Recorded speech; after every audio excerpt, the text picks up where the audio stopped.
Good evening, I'm Jim Whaley. There isn't a more popular actor in the world today than Burt Reynolds, who has become, happily, something of a semi-regular on Cinema Showcase. Tonight you'll see an interview I taped recently with Burt in London, where he talks about his new film, Starting Over, with Candice Bergen and Jill Clayburgh. Later on in the program, you'll see a portion of the celebrated Burt Reynolds Roast, produced by our own Danny Royal, which, if you haven't seen anything from it before, is quite an experience. So stay with me, as tonight we have Burt Reynolds Night on Cinema Showcase.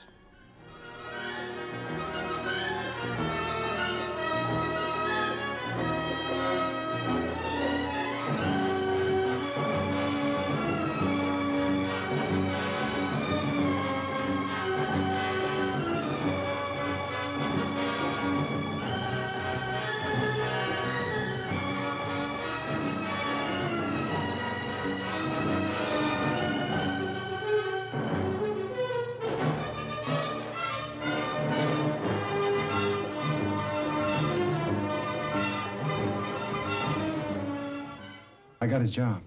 Really? Yeah, I'm going to teach this course at a junior college, and it looks... Do you mind if we talk about you and me? Oh, please do. I don't know how to put this without coming straight out with it. I wish you would. Well, I've got two things that I've just got to get off my mind tonight. One is I'm very nervous about teaching this class for the first time. Why am I so sure that number 2 is the killer? I want to have sex with you. Gulp. I don't like the way you put that. It makes me feel very strange. I know, it did sound a little bit like Tarzan. It's just that I was trying to avoid the whole romantic thing. I don't like that either. I hate that. But can't you just personalize it a little? I want to have sex with you, Marilyn.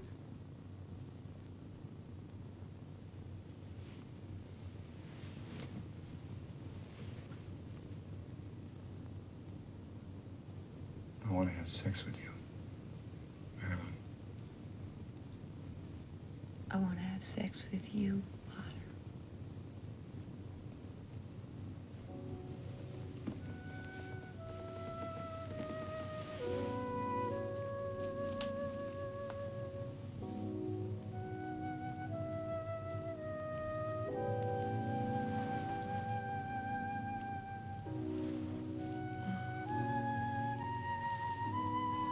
Oh.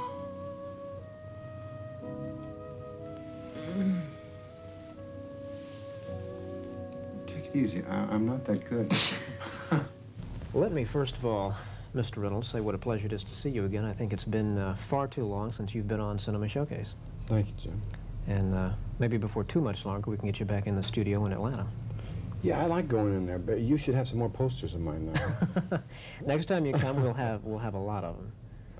That's really fun doing that show, and you know, there's very few people that that you talk to. I can only think of one actually, and he's a Canadian, who has the not only the knowledge that you have of film, but more importantly, I think, the real love. You really love what you're doing. I do, and thank you. I do. I love your new movie, Starting Over. And I'm serious about that because I think it is something of a departure for you, and it touches on things that I think humor hasn't touched on before, and that's divorce.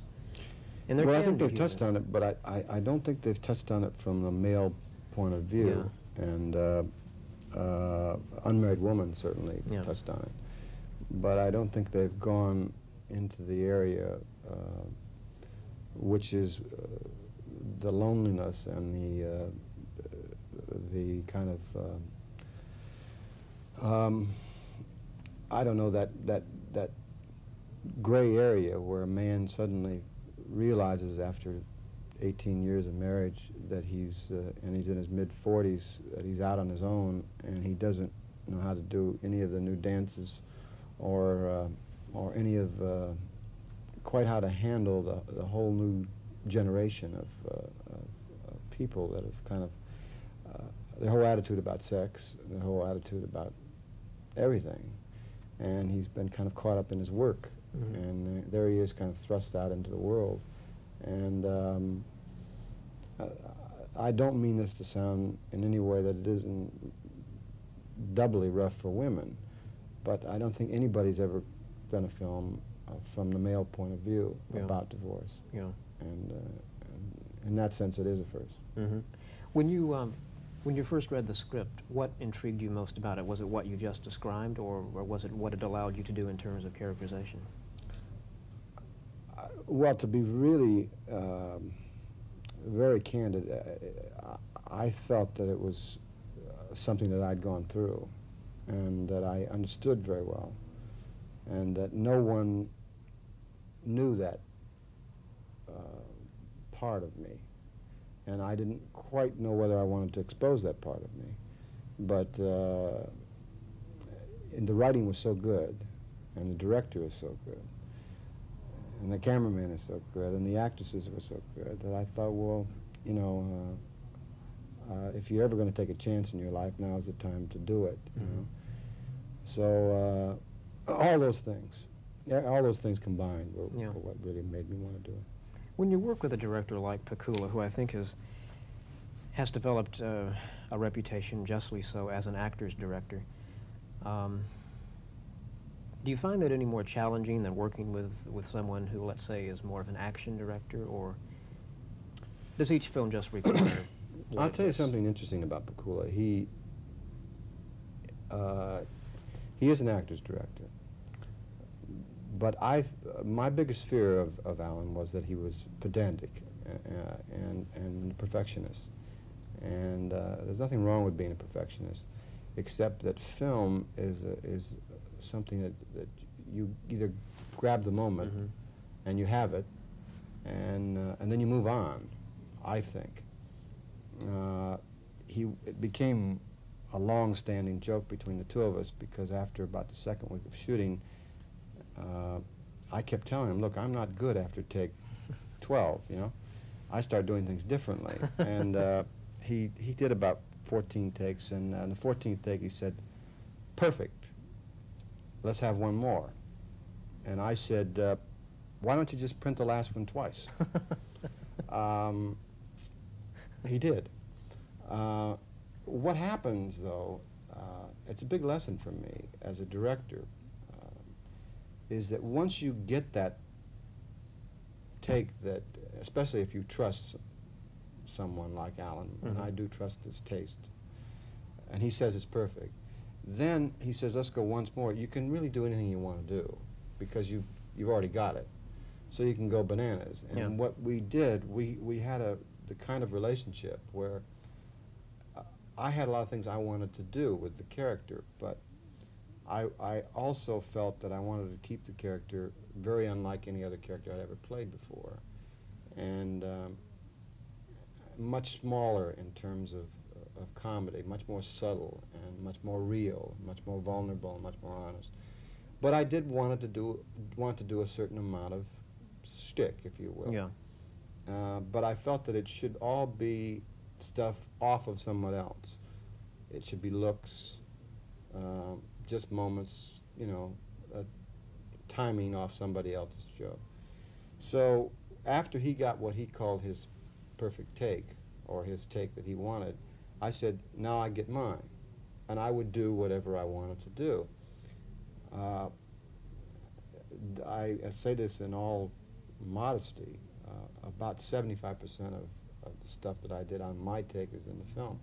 Not because it was anything that was better than he directed, but it was just something that, it was an area and a part of me that he really didn't know about. And I think as a director, if you know his films, he hasn't done comedy. He hasn't done a lot of comedies, and so he let me go. I mean, he let me free in that area. So there was a great deal of mutual admiration on both sides, and trust. And I got to the point where I rather enjoyed take 14, 15, 16. I mean, it was kind of fun. It reminds me on a film, I think it was The Fugitive Kind with Brando and Anna Magnani. She was one of those actresses who was perfect, you know, the first couple of takes, but each succeeding take she grew worse and worse. Yeah. Whereas Brando kept getting better and better. By the 25th take, he was supposedly...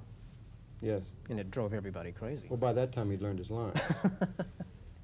I think he said in an interview that he doesn't like to be bothered by learning lines, which is He doesn't like to be, well, he reads them.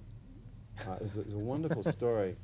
Marty Sheen did Apocalypse now with Mark. And I directed Marty in a play recently. And whether he reads them or not, let me preface this story by saying he is one of the most exciting, interesting actors in the world, but he does paste them everywhere. And he had a scene with Marty, and he had been pasting the lines all over the place, and there was a scene with a Bengal tiger, and he pasted his lines on the bars of the cage. And the camera was on the other side of the cage, and as he was walking along talking to Marty, he suddenly went, what do you think, Fred? He was doing like that. Well, I'm sure some terrific cinema verite reviewer will say that brilliant moment when Marlon cocked his head and did like that, when in actuality what he was doing was reading the lines off the bar. He also, those pauses that Marlon is so famous for, most of those pauses are trying to find where he pasted the line. Oh, here it is. But whatever it is he does, it works, so what the hell difference does it make? You're right, though. Some reviewer will pick up on that and say, oh, I promise you they will. What a moment. I promise you they will. I mean, Don Siegel, who's directing the film that I'm doing now, has a cult, Siegel cult. Yeah. And they come up and tell him all about this, how he did this particular thing. Or why he did it. Why he did it. He had a French reviewer on the set the other day who was telling him about all the communism that he had put into Alcatraz, Escape from Alcatraz. And he talked to the guy for an hour and a half, and when the guy left, he turned to me and said, what was he talking about? I said, I don't know. But, I mean, if that's what they see, that's you know, that's what movies are all about. I mean, if it is an art form, I mean, you go and you look at it and you get what you want from it. When you're not busy making movies, which is often, what kind of movies do you enjoy watching? Well, you and I have the same favorite movie, and that's, you know, Frank Capra's It's a Wonderful Life. Yeah. I love Capra. I very much like, and not because I'm here in this country, but there are some English films that I'm crazy about, early English films. During that time when, that period when Finney and early Harvey, and there were some incredibly tough films about England at that time, and I think that they were much tougher than our films. I mean, very much in the style of Marty Ritt's films. Yeah. I remember in particular the film that Finney did about the worker in the steel yard. What was the name of that film? Saturday Night. Saturday Night, Sunday Morning. Something like that? Also, the Richard Harris film about football, which is probably the best. Sporting Life. Sporting Life was the best sports film I've ever seen in my life in terms of just getting in there and seeing it the way it really is. Yeah. I think that was Lindsay Anderson, who only makes a film every 3 or 4 years, though. Like David Lean. Yeah. I'm a big fan of those kind of films. Most of all, if I really want to lose myself and have fun, I like to watch, and it's an interesting analogy because I was talking to an actress we both know the other night, and she was saying to me, you know, now you've done a really special piece of work you can be proud of. And I said, yeah, but you know what's on television tonight? And she said, what? And I said, The Crimson Pirate. I got to watch The Crimson Pirate. And I know Burt Lancaster must have said, I don't want to do The Crimson Pirate anymore. I don't want to do the sling in the arrow or that thing, Blood in the Sand. Yeah. I want to do Come Back, Little Sheba, and I want to do, you know, and he did all those films. But I get such a thrill out of watching this guy do what he did. I mean, in The Crimson Fire. Sure. He gives me such joy watching. Yeah. So maybe 20 years from now, somebody will say, I don't want to watch Deliverance, let's watch Smokey and the Bandit. Well, there's something to be said for that. I mean, after all, Smokey and the Bandit has made what? What's the last figure on that? I don't know. $150 million? 150 million, something like that. I don't know. It made more than a couple of countries did last year. Let me ask you one other thing. We don't have very much time left. When you're directing a film in which you appear, which comes first, your performance or your direction? In other words, if you did a scene, but you knew it would be better as a director to do it again, but yet you as an actor did it the best you could in this other take, which would you do? Was that clear? Absolutely, yeah. It's very clear. No question about it, the director first, because the film is the most important thing. That's like asking me, would I rather score 2 touchdowns and lose the game or not score any and win the Super Bowl? I'd rather win the game. Yeah. All right, what kind of projects are you looking forward to direct? I'm going to direct a picture in Georgia, in Savannah, right after Smokey, called Kids, which is a picture that I've been putting together for a long time, where I'm finally going to get a chance to work with kids. Great. It's a story of a man who leaves his children, gets a divorce at a when they're very, very young, actually before they've even had any personality at all. The oldest one is 6 or 7, but it's a girl who he just never could quite communicate with, and his wife is pregnant when they get a divorce, and he has another little baby who's like 1 at the time, 1.5. And he goes off to Nicaragua somewhere and chops down trees or whatever he does for almost 8 years. And in the entire 8 years that he's gone, he dreams of what it's like to be a father, having children around you with the pipe and slippers, as I have. And it's really not like that, by the way. But he thinks that that's what it's like. Yeah. And he conjures up in this dream world of Father Knows Best that we all watched growing up on television. What a great life it will be to have his kids. And when he gets back to America, he tries to see his wife, who won't see him. His kids don't know who he is and don't want to know him. So he kidnaps his own children and takes them, they're in New York, he takes them down south where he was raised in Savannah. And it's a love-hate relationship between the kids. And he finally figures out, after he's with them for a while, he can't stand them. He calls his wife back and says, I want you to take the kids back. And she says, are you kidding? I'm having the best time of my life. I don't want them back. So he's stuck with them, and eventually they fall in love with him, and he falls in love with them. It sounds like, hopefully, a Capra movie. It sounds wonderful. I want to see it next week. In fact. Burt, thank you so much. We're out of time, and I'll look forward to seeing you in Georgia. Thank you, sir. Thank you.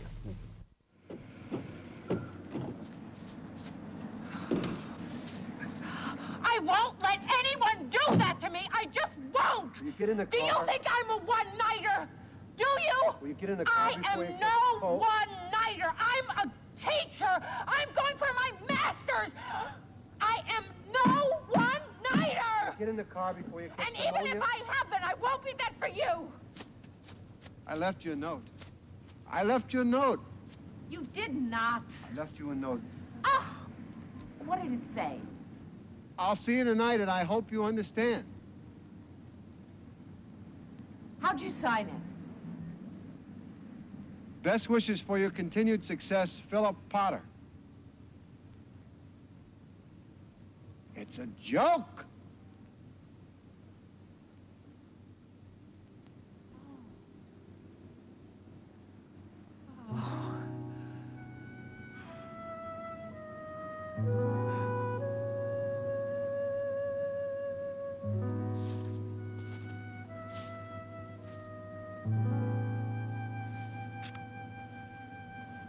See you tonight.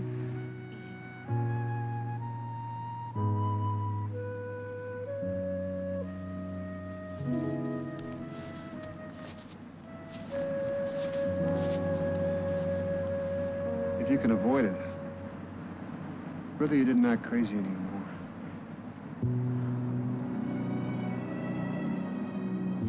I think I could love this man.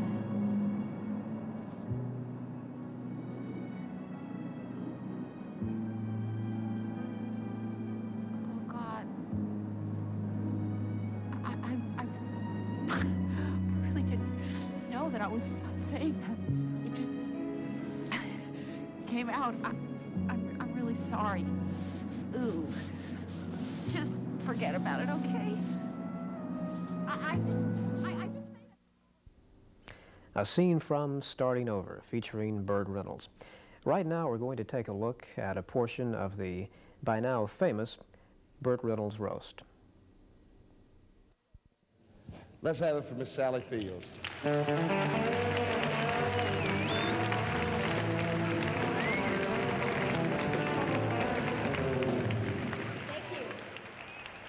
Thank you. Well, I know you're all here to show your love for Burt Reynolds. I beat you to it. Let me tell you about this. Things are really changing.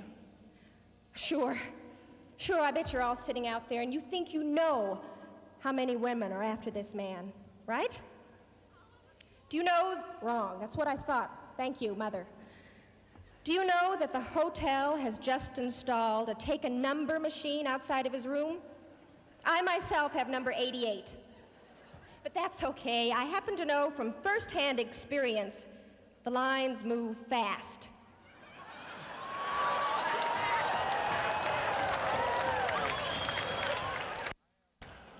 I have 2 words for you, Sally, to think about on the way home tomorrow. Flying and none. Sally,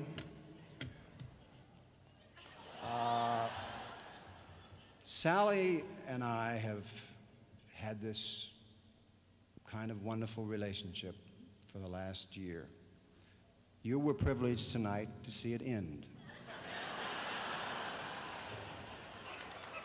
It's kind of a rare occasion when you get to see a relationship end. A lot of people see them begin. You actually got to see it end right here in front of you. She is a sweet, sweet girl. I don't know where she got the material she did tonight. I have a fairly good idea where it came from, and I think that the producer of Deep Throat is not a good guy to get your material from. These people are open-minded. They like to have a little racy joke now and then, but I mean, it was kind of hard and tough what you did. On the other hand,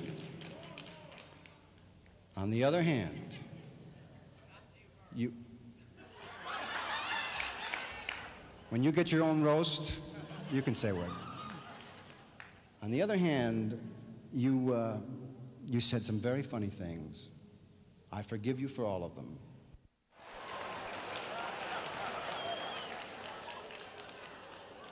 I'd like to acknowledge 3, if I can find them, 3 officers who worked with me on Smokey and the Bandit.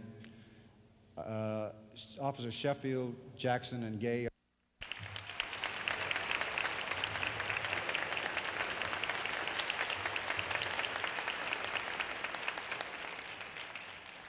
Now, what I'd like you to do, there are Officers Sheffield, Jackson, and Gay.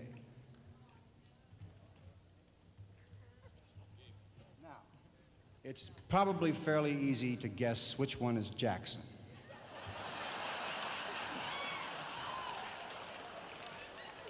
But if any guy out there's got the guts, I'd like to tell me which one is Gay. They are a dynamite bunch of guys, and they represent a whole terrific bunch of police officers in this state, and I think you really should be proud of them, and I am.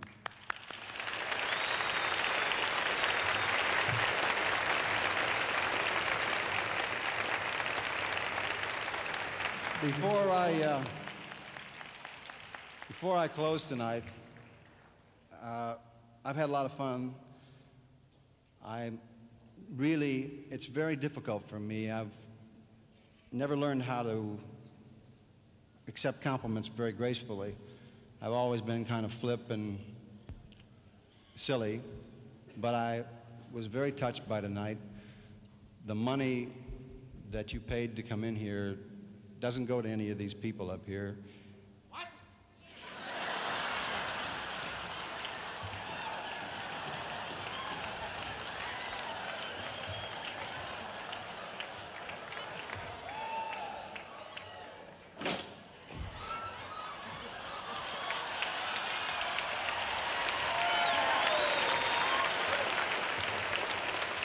You get that.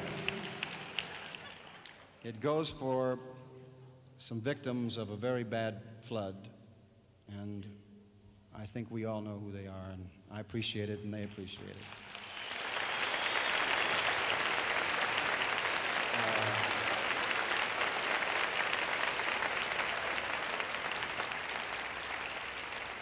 And if I can be so corny as to say something, and I hope you'll accept it as the truth, I really and truly love this city, and I love you. Thank you.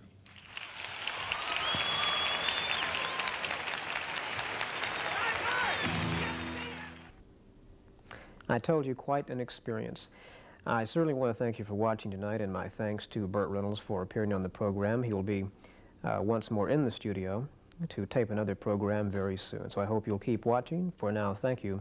Good night.